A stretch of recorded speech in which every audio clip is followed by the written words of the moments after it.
Dividing fractions. In today's lesson, we're learning how to divide fractions. I love those beautiful oranges. Like so, when you slice something, it's pretty easy to say divide something by 2. Don't break it into 2. But when you're dividing it by another fraction, wow, what do? So this is 5/8 divided by 2/3. What this means is 5/8 divided by 2/3. When you read this out to yourself, it means what is 2/3 portions? 3 of 5/8.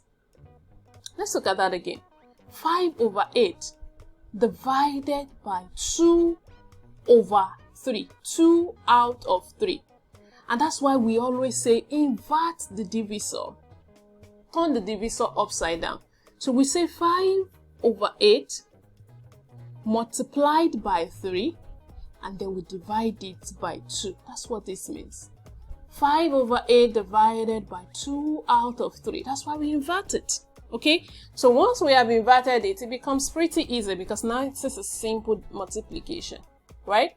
Do we have any crossing out to do? As I have 5/3/8 times 2. Any common thing to divide there? No. So I have 15/16.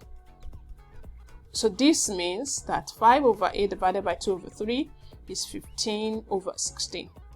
So when you see the division sign before fraction, your focus should be your divisor, what you are using to divide that fraction. And then we invert it, we'll turn it upside down.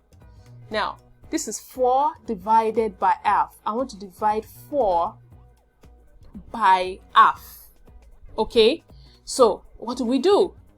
This can be written as 4/1, right? Because every number has a denominator of 1. We just don't have to write it. Because 4 divided by 1 is 4. 1000 divided by 1 is 1000. Okay? Right? So, to make it easy, you can put a 1 underneath as a denominator. So, now I can write this as 4 times 2. Is that not so? Over 1 times 1. Because I have inverted this fraction. Now, I would have 2/1. So now I have 4 times 2 gives me 8. 1 times 1 is 1. So 8/1 is 8. So 8 divided by half would give us 8. Sorry, 4 divided by half would give us 8. Okay? Alternatively, if you want, you have 4/1 multiply by, would invert this, turn it upside down, 2/1. Okay? No crossing out. If there were to be any common factor, would have crossed out diagonally or vertically. So this gives us 4 times 2, 8/1. See, it's the same.